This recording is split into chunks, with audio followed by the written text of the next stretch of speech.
브라우저를 띄워서 아까 그 여기에서 봤었던 스테이터스 9090번으로 이제 접속을 해볼게요.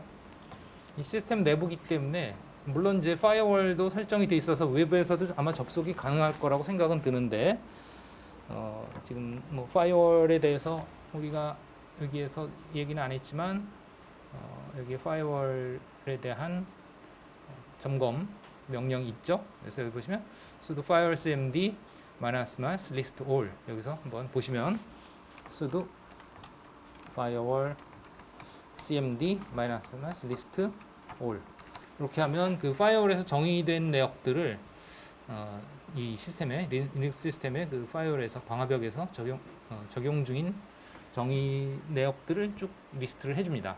그래서 보시면 여기에 서비스 중에 콕핏이 있어요. 즉 콕핏이 지금 허용돼 있다는 뜻이죠. 콕핏 서비스가 허용이 돼 있기 때문에 접속이 될 거예요, 외부에서. 그러나 그냥 우리는 이 브라우저에서 바로 접속할게요. 로컬호스트가 이제 이 시스템 내부의 IP 주소죠. 127.0.0.1 네, 콜론 안돼 네, 콜론 9090 9090번으로 포트 번호를 지정을 해서 접속을 하는 겁니다. 포트 번호에 대해서는 뭐 나중에 또 얘기를 하죠. 그럼 이와 같이 이제 사용자와 비밀번호를 물어볼 거예요. 뭐 관리자로 하는 게 좋겠죠. 그래서 뭐 관리자로 하든지 아니면 뭐 JS3로 하든지 이와 같이 그 시스템에 대한 정보들을 보거나 뭐 설정을 하거나 할 수 있습니다. 그래서 뭐 시스템 네임 나오고 그 다음에 뭐 상태에 대해서 사용량, 뭐 CPU, 메모리 사용량 이런 것들 볼 수 있고 그 다음에 로그인 내역들 볼 수 있고 시스템 정보, 호스트 이름, 기본적인 내용 개요를 볼 수 있고 기록에 보면 이제 어떤 일들이 벌어졌었는지 그 기록들을 볼 수가 있고요. 그 다음에 저장소는 이제 디스크들이죠. 아까 봤던 그 파티션들에 대해서 읽기, 쓰기가 실시간으로 얼만큼 일어나느냐 하는 것도 볼 수 있어요. 그러니까 우리는 그냥 그 현재 상태만 봤지만 여기서는 실시간으로 계속 그 측정을 하기 때문에 그 측정 값들을 볼 수 있죠. 읽기, 쓰기 뭐 이런 것들. 그 다음에 또 여기에 이제 사용량, 디스크 프리에 해당하는 거죠, 그죠? 얼만큼 사용됐는지 각각의 파티션들에 대해서 보여주고 있고요. 네트워킹도 이제 그 네트워크의 방화벽이 지금 사용 중이다. 그 다음에 뭐 연결 장치는 뭐 ENS160 디바이스로 IP 주소 이거고 송신 수신의 정보들을 쭉 볼 수가 있고 그 다음에 그 전송 중인 수신 상태 뭐 이런 것들도 보여주고 있죠. 송신 상태를 그래픽으로 보실 수 있어요. 뭐 등등 다양한 내용들을 이제 모니터링을 웹상에서 할 수 있다 하는 거고 이런 것들은 결국은 뭐 따로 뭔가가 기능이 있다기보다 다 커맨드의 결과를 이렇게 그 그래픽화 시킨다 보시면 되겠어요. 그러니까 결국은 여러분들이 그 시스템에서 어떤 것들을 관리할 거냐 그 관리를 하기 위해서는 어떻게 해야 되냐 하는 것들을 이제 명령어들을 익숙하게 해놓고 그것들을 이용해서 이렇게 웹 개발을 할 수도 있는 거죠. 이런 식으로 할 수 있다 하는 것들을 이해를 해주시면 좋겠고 요즘은 이제 많은 그 시스템 관리를 이런 식으로 이제 웹 브라우저 개념 저기 기반으로 많이들 하고 있긴 해요. 이제 필요에 따라서 이런 것들을 뭐 여기에 나와 있는 것도 있지만 또 없는 것도 있겠죠. 그런 것들을 여러분들이 필요에 따라서 이제 개발을 할 필요도 있겠죠. 또 네트워크 관련 설정을 바꿀 수도 있을까? 연결 장치 이건 그냥 볼 수만 있군요. 그죠? ENS160의 현재 주소, 서브넷 마스크, 게이트웨이, 네임 서버 뭐 이런 설정들 확인할 수 있다. 맥 주소도 확인할 수 있다. 설정 어디선가 뭐 바꿀 수도 있을 것 같은데 한번 찾아보면 뭐 있든지 하겠죠. 네, 이렇게 한번 점검 작업들 할 수 있어야 된다 하는 거고 또 여기에는 없었습니다만 그 로그들 여기도 있었죠. 여기에 보면 뭐 기록해서 있었는데 로그들을 확인하는 것들이 매우 중요해서 ls-l 해가지고 /var 밑에 로그라는 디렉토리가 있는데요. 여기에 있는 주요 로그들을 잘 활용하는 것도 매우 중요합니다. 왜냐하면 시스템에서 어떤 일이 벌어졌었는지 또 무슨 상황이 발생했을 경우에 비정상적인 상황이 발생했을 경우에 어떤 상황인지 이런 것들을 모니터링하는 것이 매우 중요하거든요. 관리자로서. 여기에 뭐 여러 가지들이 있습니다만 뭐 부팅 과정에 대한 로그가 있고요.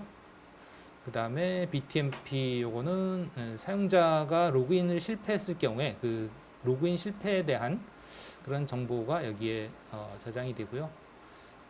기록이 남고요. 그러니까 누가 시도를 하다가 실패했는지 뭐 이런 것들을 알 수 있겠죠. 그 다음에 크론이라고 하는 거는 주기적으로 뭔가 작업을 시킬 수가 있어요. 자동으로. 자동화해서 뭐 몇 분마다 또는 몇 시간마다 또는 뭐 며칠마다 뭐 몇 주마다 이런 식으로 그 자동화된 작업을 실행시킬 수 있는데 그런 작업의 실행 내역 뭐 이런 것들이라고 보시면 될 것 같고요. 그 다음에 파이어D는 이제 아까 봤던 그 파이어과 관련된 로그겠죠. 그 다음에 DNF 로그는 이거는 그 패키지 관리에 대한 로그가 되겠고요. 그런 것들입니다. 그 다음에 REST 로그는 요거는 최종 접속 사용자들의 그 최종 접속이 언제인지 뭐 그런 것들 접속한 내역들을 확인할 수 있고요. 그 다음에 우리가 쓰지는 않지만 메일 로그는 이제 그 메일이 수신되고送신되고 한 그런 로그. 그 다음에 메시지라고 하는 것은 이게 시스템에서 일어난 중요한 내역들입니다. 이게 여기에 보면 뭐 서비스에 대한 그 메시지 아까 우리가 봤던 뭐 콕핏 서비스라든가 뭐 이런 것들도 여기에 다 기록이 되고요.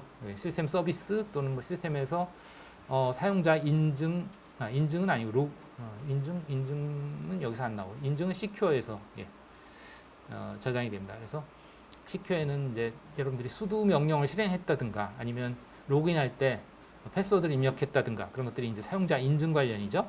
그래서 그런 인증과 관련한 그 정보들이 여기에 또 로그가 남습니다. WTMP는 요거는 정상 로그인, 로그아웃 한 그런 정보들이 여기에 남고요. 아까 BTMP는 이제 로그인 실패한 정보가 남는다 그랬죠. 그런 것들이고 그 다음에 여기 보시면 이렇게 그 각각의 이름에 대해서 또 비슷한 파일들이 여기 또 있어요. 그죠? 이거는 뭐냐면 이 로그가 그냥 로그 파일 하나가 남는 게 아니고 일주일마다 그것을 이제 업데이트를 하도록 되어 있습니다. 그래서 일주일 뒤에 이제 백업으로 넘기죠. 그래서 백업으로 넘긴 것들이 여기에 이렇게 날짜들이 있어요. 그래서 보시면 한 달간의 그 기록들이 남게 되어 있습니다. 4개잖아요. 그죠? 한 달마다 이것이 이제 계속 갱신이 되는 그런 모습을 그러니까 일주일마다 갱신이 되는데 그 한 달치를 남기는 거죠. 최근 한 달치를. 다른 것들도 다 마찬가지예요. 뭐 예를 들면 여기 메시지의 내용을 한번 들여다볼까요? 그래서 이것도 관리자로서 읽을 수 있죠. 그래서 맨 뒤에 한 20줄 정도만 보겠습니다. 그래서 sudo tail -n20 그래서 var 로그 밑에 메시지 보시면 20라인만 이제 볼 수 있죠. 네, 20라인을 이렇게 보여주고 있고 어쨌든 이렇게 로그들이 남고 그 다음에 시큐어 쪽은 sudo로 실행한 것들이 남죠. 그래서 여기 보시면 그 JSL이가 PTS 터미널에서 PTS제로 지금 이 시큐어 쉘 접속 터미널이죠. 여기서 루트 권한으로서 이제 테일 명령을 실행했었다. 여기 로그로 남았죠, 그렇죠? 이걸 위해서 이제 루트로서의 그 JSL이가 실행하는 세션이 열렸고 닫혔다. 이것이 이제 루트로서 실행된 거죠.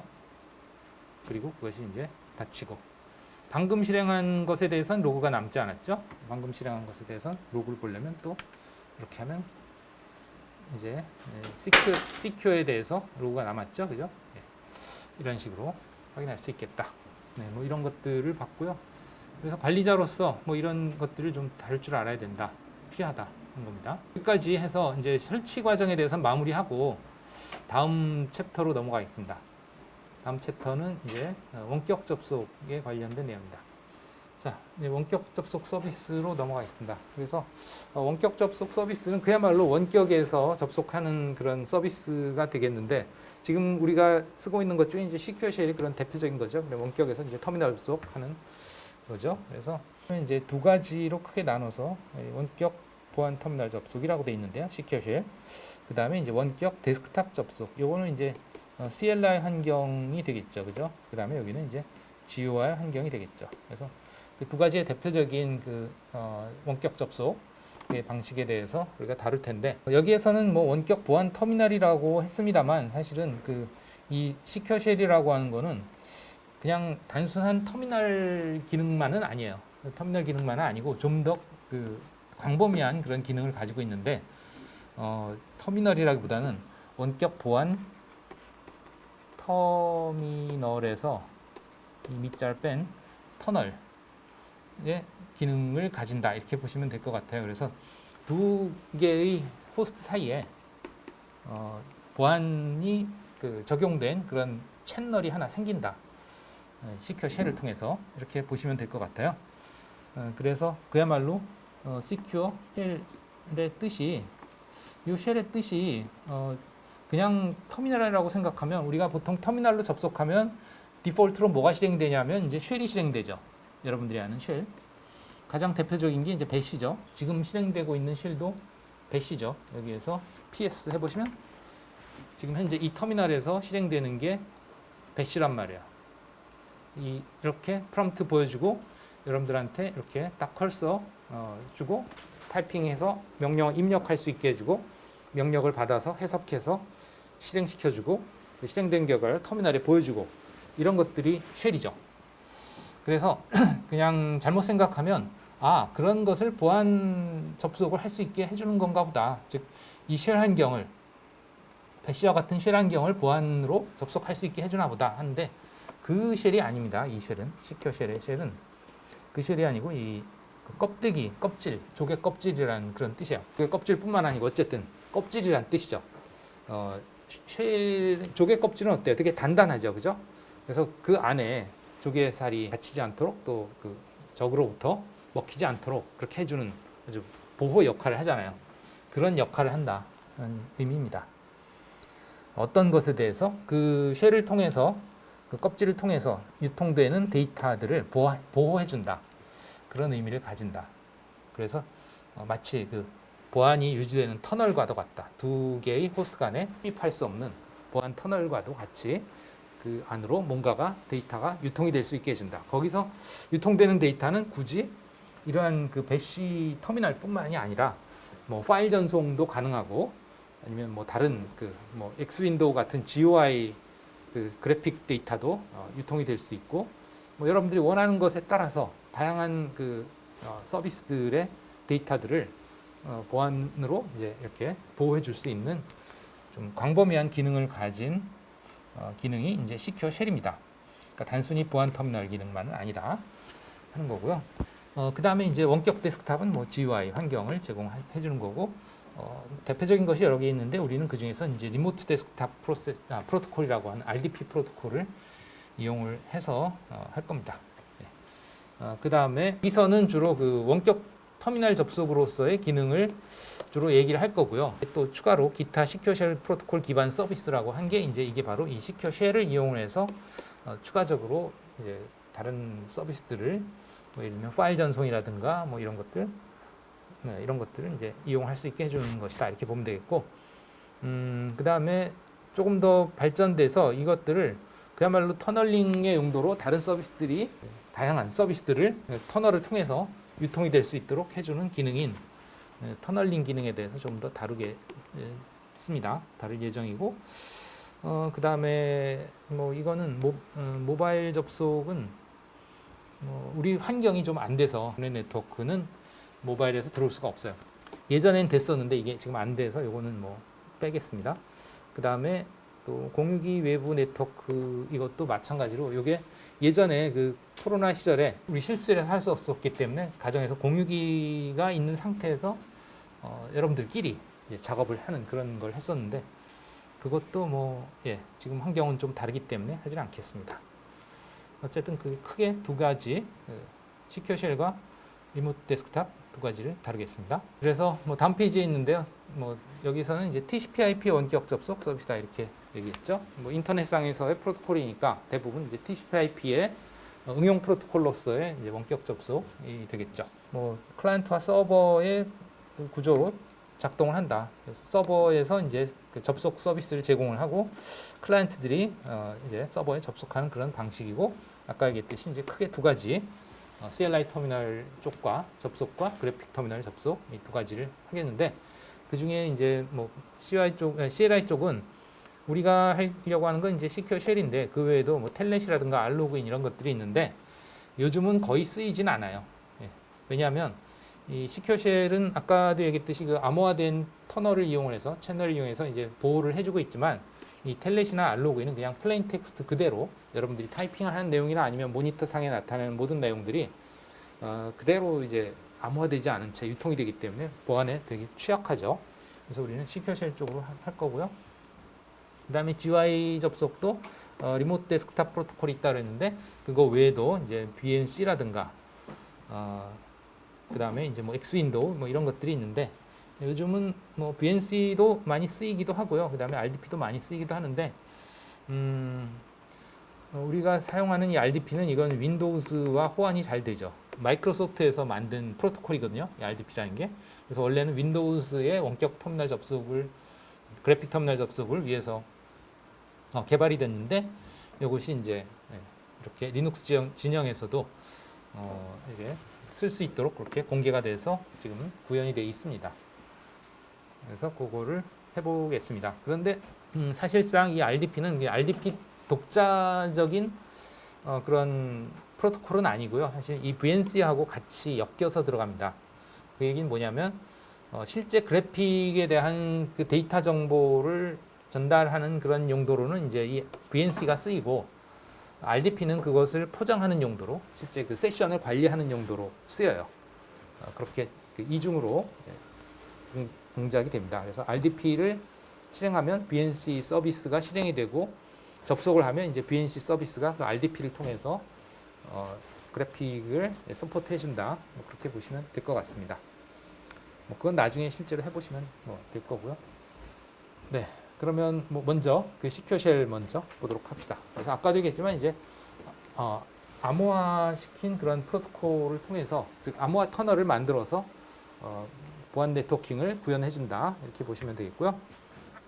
그래서 아까도 얘기했지만 이제 그 터널을 통해서 이제 다양한 네트워크 서비스들이 그 서비스가 될 수 있도록 그렇게 해줄 수 있다. 여기도 다양한 것들을 할 수 있다 하는 거고 이것의 특징 중에 또 하나는 뭐냐면 이 IP 스푸핑에 대한 그 방지가 된다 하는 건데요. IP 스푸핑이라는 건 뭐 여러분들이 보안 기초에서 해봤는지 모르겠지만 IP 주소를 속이는 거죠. 네, 스푸프라고 해서 그러면 어떤 그 이런 공격이 이 IP 스푸핑을 통해서 가능하냐면 이런 것들이 가능합니다. A 서버가 있고 여기 B가 있고 그 다음에 여기에 이제 어떤 그 C가 있어요. 그래서 어떻게 하려고 하냐면 여기가 서버고 B는 그 공격 타겟입니다. C는 이거는 이제 뭐 악의적인 유저죠. 해커라든가. 보통은 우리가 클라이언트가 서버에 접속해서 데이터를 뭐 받아온다거나 이런 식으로 동작을 하죠. 해커가 아닌 정상적인 유저라면. 그런데 이 해커가 어떤 식으로 하냐면 자기 IP 주소를 속이는 거예요. 어떻게 속이냐면 이 타겟으로 속이는 거예요. 그래서 여기서 데이터를 보낼 때 어떻게 보내냐면 이제 소스 IP 주소와 데스티네이션 IP 주소 이 두 개를 이제 그 패킷에 인캡슐레이션을 하죠. 그럴 때 이 소스 IP 주소를 정상적인 유저라면 내 걸로 해야 내가 뭐 요청을 해서 그 요청에 대한 결과를 받아올 수 있겠죠. 이 주소로 보내줄 테니까. 그런데 이 소스 IP 주소를 얘 걸로 바꿔서 보내요. 보낼 땐 사실은 아무 문제가 없어요. 왜냐하면 이 IP나 편지나 비슷한데요. 편지 같은 경우도 내가 보낼 때 그 받는 사람만 정확히 쓰면 보내는 사람은 어떻게 쓰든지 간에 상관없이 전달이 되죠. 그죠? 예, 그런 걸 악용한 거예요. 그러면 이제 이 서버는 그 보내는 사람한테 이제 답장을 한단 말이에요. 근데 보내는 사람이 얘로 돼 있는 거예요. 요걸로 해서 보내요. 그러면 이 서버는 응답을 이쪽에다 하죠. 그러면 해커가 수많은 인터넷상의 컴퓨터들을 악성 코드로 감염을 시켜서 얘네들이 전부 이 서버에 접속을 하도록 해요.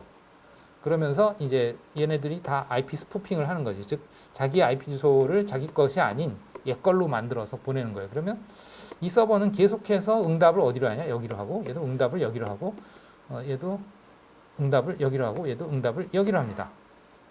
그러니까 얘가 뜬금없이 당하는 거지. 계속해서 그리로 이제 패킷이 날아가니까 응답 패킷이 오니까 정신을 못 차리게 되는 거예요. 그러니까 왜 IP 주소가 내 걸로 오니까 이제 나한테 뭔가 왔다 생각하고 있던 IP 프로세스가 동작을 하죠. 그럼 그만큼 리소스를 많이 이제 쓰게 되는 거죠. 이런 것들 아주 수많은 그 인터넷상의 좀비들이 이런 식으로 이 서버로부터 공격을 받게 되는 거죠. 그러니까 사실은 얘가 공격하는 게 아닌데 얘가 공격하는 것처럼 돼버린 거죠. 네. 네, 이런 IP 스푸핑이 일어날 수 있는데 이제 이 시큐어쉘 방식에서는 그것을 어떻게 차단할 수 있냐, IP 주소가 중요한 게 아니다. 뭐가 필요하냐면 이제 이 통신을 하는 데 있어서 보안 키라고 하는 것이 필요하게 됩니다. 이 시큐어쉘에서는. 그래서 이 보안 키가 제대로 돼 있는 애들끼리만 통신이 가능해져요. 그래서 해커가 아무리 속이려고 해도 키가 없으면 나랑 통신을 할 수가 없어. 이 서버가 통신을 안 해줘요. 그렇게 함으로써 이제 IP 스푸핑을 차단할 수 있다. 뭐 그 키에 대해서 우리가 뒤에 가서 어떤 식으로 동작하는지 메커니즘을 보겠습니다. 이 키를 이용을 해서 클라이언트 쪽은 클라이언트 쪽 나름대로 자기에 대한 그 신원을 확인을 받을 필요가 있고, 서버도 마찬가지로 서버 나름대로 그 서버가 제대로 된 서버다는 신원을 확인을 할 필요가 있어요. 예, 그 두 가지가 다 이루어져야 되거든요. 그게 안 되면 통신이 안 되기 때문에 그러한 메커니즘을 이 시큐어쉘에서 제공을 함으로써 그런 IP 스푸핑 같은 공격이 이루어질 수 없게 해준다 하는 거고, 그 다음에 또 뭐 포트 포워딩 기능을 해줄 수 있다. 요거에 대해서 우리가 나중에 이제 해보도록 하겠습니다. 네. 그리고 그 다음에 이제 주로 많이 사용하는 게 지금 우리 이 시큐어쉘 같은 터미널 접속, 네. 아까 봤던 그 배시 터미널을 제공을 해주는 이런데 이제 기본적으로 많이 사용되죠. 네. 이것만 사용이 되는 건 아니다 하는 거고요. 그 다음에 서비스 제공을 위해서 22번 포트를 사용한다. 이 포트에 대해서는 우리가 지난번에도 한번 얘기한 적이 있었던 것 같은데, 하나의 호스트에서 이제 서버가 뭐 웹 서비스도 할 수 있고 메일 서비스도 할 수 있고 또 뭐 파일 서비스도 할 수 있고 다양한 서비스들을 제공할 수 있단 말이죠. 하나의 서버가. 그러면 이제 외부에서 이 IP 주소로 접속을 했는데, 그러면 이제 이 IP 주소로 접속해서 들어온 데이터가 웹 서비스한테 전달이 돼야 될지, 메일 서비스한테 전달이 돼야 될지, 아니면 파일 서비스한테 전달이 돼야 될지 그걸 결정을 해야 되겠죠. 그때 사용하는 게 이제 포트 번호다 하고, 이제 이 서비스별로 웹 서비스는 뭐 80번이나 아니면 보안 웹 서비스는 뭐 443번, 메일 서비스는 뭐 25번, 또 파일 서비스는 뭐 21번이나 20번 뭐 이런 식으로 그 정해져 있는 그 포트 번호들이 있어요. 미리 약속을 해놓은 거죠. 전 세계적으로 이제 표준화시켜서 포트 번호를 지정을 해놨습니다. 그래서 그쪽의 서비스의 프로세스한테 데이터를 전달시켜 줄 수 있게 하는 그런 번호다, 이렇게 보시면 되겠고, 마치 뭐하고 같으냐면 뭐 지난 시간에 비슷한 얘기를 했습니다만, 그 이제 집에 택배가 왔는데 주소는 우리 집 주소인데 이게 누구한테 온 거냐, 그것을 결정하는 그런 용도다, 이렇게 보시면 되겠습니다. 집에 왔다고 해서 다 내 게 아니잖아요, 그죠? 그걸 누구한테 줘야 되는데 누구한테 줄 거냐? 이 포트 번호를 보고 그 해당 서비스한테 준다. 이건 이제 서버 쪽은 그렇고, 클라이언트 쪽에도 포트 번호가 있는데요. 그럼 이 서버에 접속하는 클라이언트는 뭐 웹브라우저도 띄우고, 그다음 메신저도 띄우고, 그다음에 또 음악 스트리밍 같은 서비스도 받고, 그다음에 지금 우리 하는 것처럼 시큐어쉘 터미널도 열고, 그래서 계속 네트워크를 통해서 여러 가지 서비스 작업을 하잖아요, 그죠? 그랬을 때 이 어느 클라이언트에서 그러니까 즉 여기서 뭔가 데이터가 왔는데, 마찬가지로 이 IP 주소로 왔는데 그거를 터미널에 보내줄 건지 아니면 음악 프로그램에 보내줄 건지 웹브라우저에 보내줄 건지 그걸 또 결정해야 될 거 아니야. 거기도 다 포트 번호가 있다 이거야. 그래서 그런 포트 번호들끼리 결국은 어떤 애플리케이션과 어떤 애플리케이션 간의 연결이냐 하는 것들을 식별해주기 위한 그런 번호다, 포트 번호라는 게. 그리고 이제 그 중에서 웹이 아니고 이제 시큐어쉘 서비스용으로는 22번 포트가 지정이 돼 있다, 이렇게 보시면 되겠다 하는 거죠. 그 다음에 이제 서버 프로그램으로서는 오픈SSH라고 하는 그 프로젝트에서 만든 서비스가 지금 우리 레드햇에 설치가 되어 있고요. 그 다음에 윈도우즈에서도 이 오픈SSH 클라이언트가 설치되어 있어요. 그렇기 때문에 여러분들이 여기서 SSH 명령을 실행할 수 있었던 거예요. 여기서 SSH하고 실행하잖아요. 이게 윈도우즈에 SSH라고 하는 그 패키지가 설치가 되어 있기 때문에 가능한 겁니다. 이거는 이제 마이크로소프트에서 만든 게 아니고 아까도 얘기했지만 오픈 SSH라는 프로젝트를 통해서 만들어진 그 공개 패키지이고요. 그 다음에 이제 서버도 사실은 설치는 돼 있는데 실행은 안 되고 있죠. 윈도우즈에도. 그래서 윈도우즈에서도 그게 이제 그 제어판에서 설정이죠. 설정에 들어가서 이제 패키지 중에 이제 이 서비스를 활성화시키면 이제 윈도우에도 이렇게 시큐어쉘 접속이 가능해요. 마치 리눅스에 접속하듯이 원격으로 접속이 될 수 있습니다. 뭐 거기까지는 하지는 않겠습니다. 그 다음에 이제 뭐 클라이언트 프로그램으로는 지금과 같이 이렇게 터미널에서 실행할 수 있는 SSH 명령어로 된 것도 있고 아예 그 GUI 애플리케이션으로 만들어진 것들도 있어요. 그래서 여기 보시면 뭐 XSHL이라든가 PTTY라든가 뭐 터미어스라든가 이런 것들인데 그 중에서 뭐 윈도우즈에서 가장 많이 쓰이는 패키지는 이제 애플리케이션 PTTY고요. 그냥 터미어스는 뭐 아마도 애플 쪽에서 많이 쓰일 거예요. 모바일 쪽에서도 이제 많이 씁니다. 터미어스. 그래서 시큐어쉘 서비스를 하려면 당연히 리눅스 서버에 이제 시큐어쉘이 설치돼 있어야죠. 그리고 이제 실행돼야죠. 근데 요거는 기본적으로 돼 있어요. 여러분들이 처음에 이제 리눅스 설치할 때 기본적으로 그것들이 이제 설치되고 실행이 되고 그렇게 되어 있습니다. 디폴트요. 그 다음에 이제 앞으로 우리가 서비스를 할 때 중요한 것 중에 하나가 뭐냐면 이 파이어월입니다. 방화벽.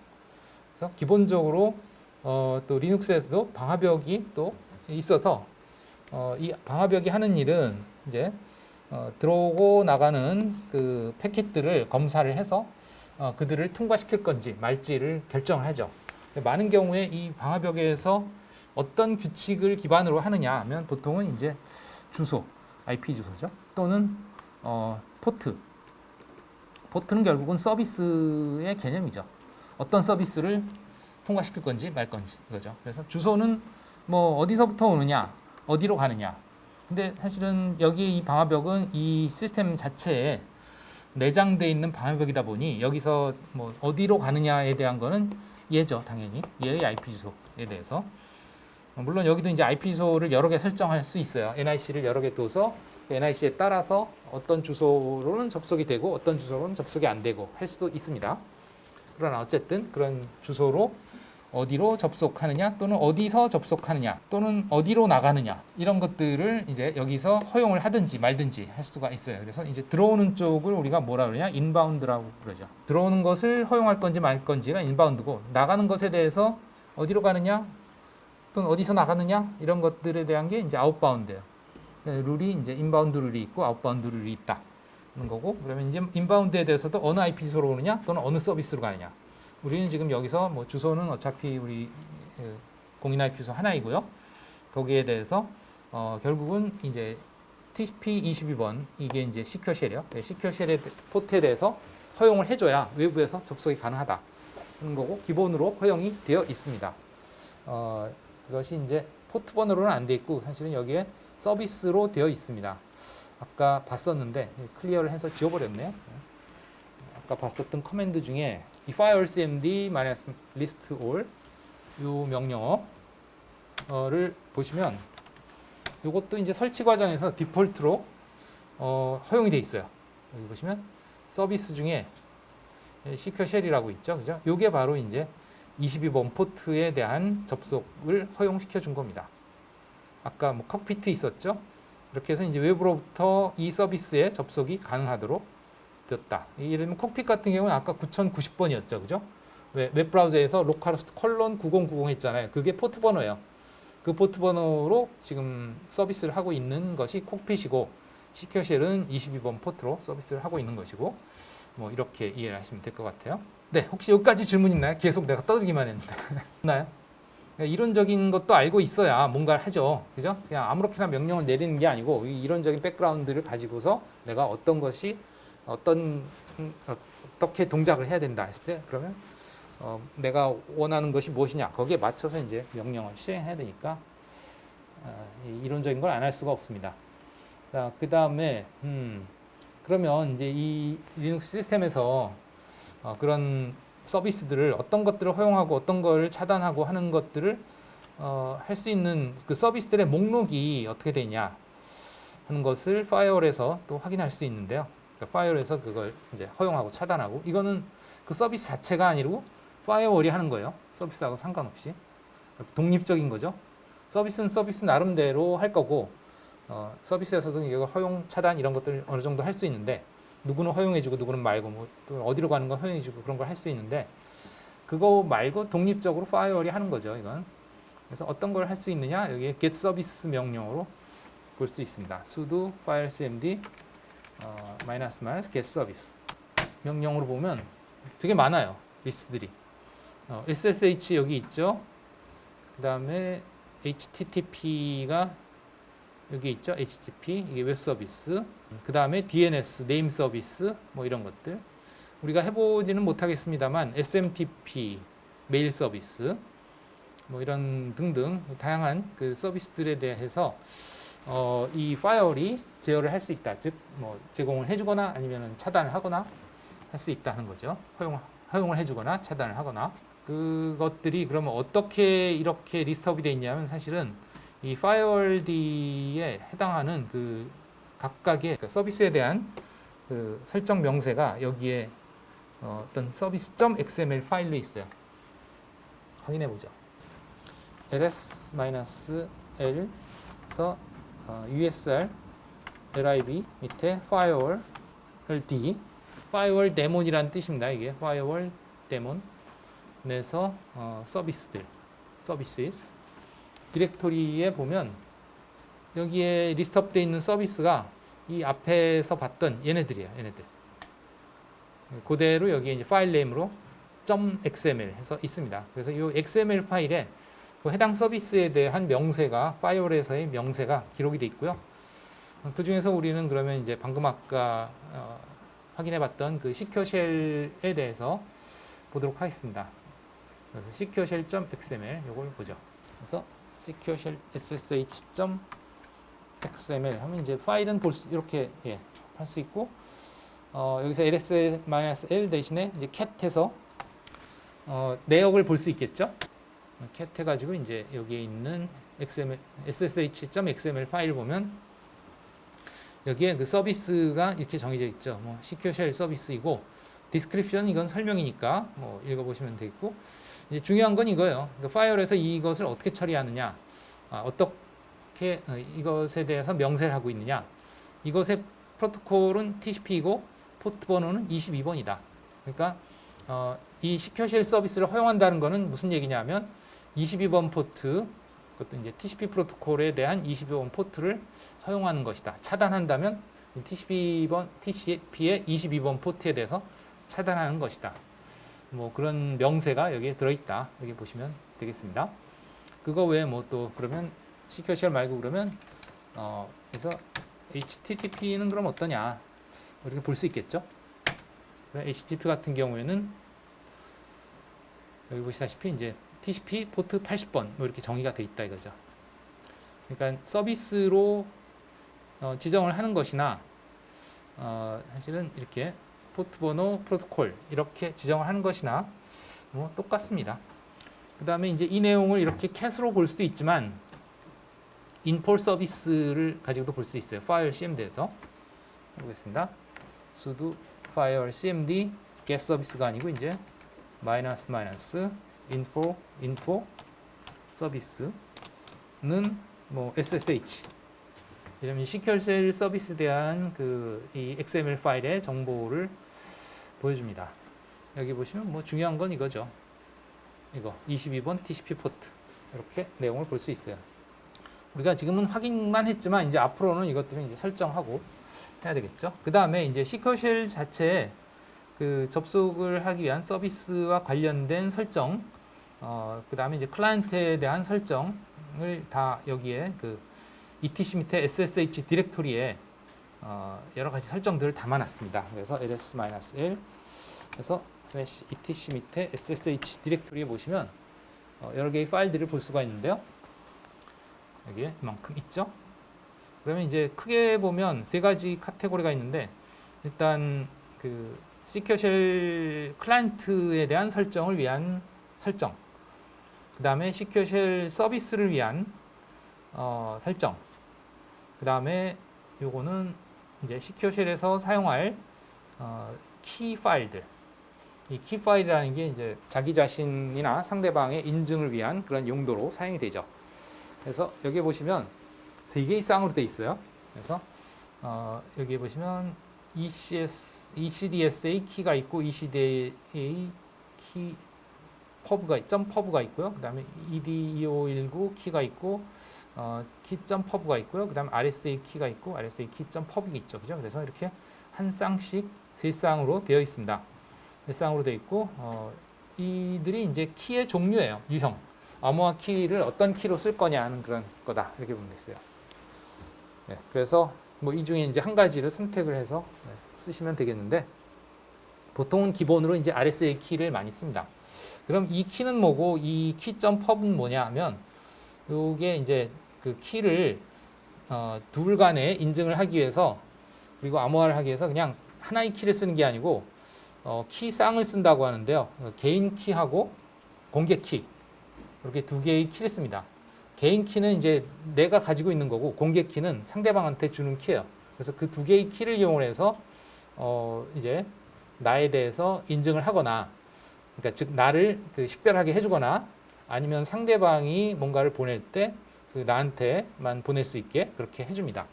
예를 들면 뭐 데이터를 이 퍼브 키를 가진 사람이 이 키를 가지고 암호화해서 보내면 그거는 요 개인 키를 가지고 있는 사람만 볼 수가 있어요. 뭐 그런 식으로 이제 암호화가 가능하죠. 또 반대로 이제 이 키를 가지고 암호화를 하면 이 키를 가지고 있는 사람만이 그것을 볼 수가 있어요. 그런 식으로 해서 나 자신에 대한 인증을 하거나 아니면 데이터를 암호화할 수 있다. 그 메커니즘에 대해서는 나중에 또 좀 더 자세히 보도록 하겠습니다. 어쨌든 그런 키들에 대한 거, 그 다음에 서버의 설정, 클라이언트의 설정을 볼 수 있고 우리는 주로 지금 서비스에 관한 내용이기 때문에 서버 설정에 대해서 쉬는 시간이 끝난 다음에 다루도록 하겠습니다. 쉬었다 합시다.